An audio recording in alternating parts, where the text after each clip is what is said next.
Both the Armenia Alliance and I Have Honor blocs have announced their intention to challenge the results of the 2021 Armenian snap parliamentary elections in the Constitutional Court, the highest court in the land. But what does this mean and what can we expect in the future? First, the Central Electoral Commission will draw up an official legal document on the election results. 7 days after voting day, any political forces that wish to appeal may submit an application to the court. 5 days after the official publication of the results. The court must then make a decision within 15 days of the submission in terms of refusing a parliamentary mandate. If an elected candidate decides to not take up their seat in parliament, the seat is then given to the next candidate on the first part of the electoral list of that bloc or party. If there is no other candidate in the first section of the list, then the seat will remain vacant. The first session of Parliament will take place on the second Monday after the formation of the National Assembly. Thus, the Commission will publicise its protocol on the results on the 7th day after voting day, on June 27th. And the parties and blocs can submit an application to the Constitutional Court if they wish to appeal by July 2nd. If there is no appeal to the Constitutional Court, the first sitting of the National Assembly will take place on July 5th. Otherwise, depending on the court decision, it will be clear when the first sitting of Parliament will take place, or whether it will take place at all.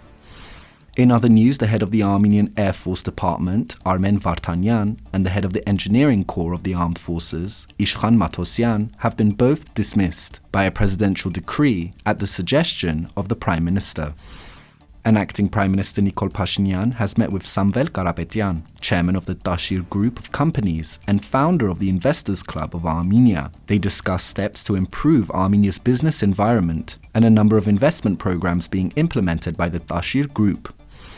Economic activity in Armenia increased by 10.9% in May 2021 compared to the same period last year, and by 4.3% in January to May compared to last year. The cause for this increase was mainly the sharp increase in construction and trade. Exports increased by 20.8% and in May by 36.7%. The increase in import volumes was more modest at 6.7%. Industrial production went up by 2.3%. The services sector was pretty stagnant at 0.9%. The inflation rate in Armenia is currently at 5.5%. The acting Minister of Economy, Samvel Karapetyan, has stated, however, that expectations were much higher. Economic activity has been weaker than expected due to the crisis on the border and the postponement of projects due to the election, Karapetyan wrote on Facebook.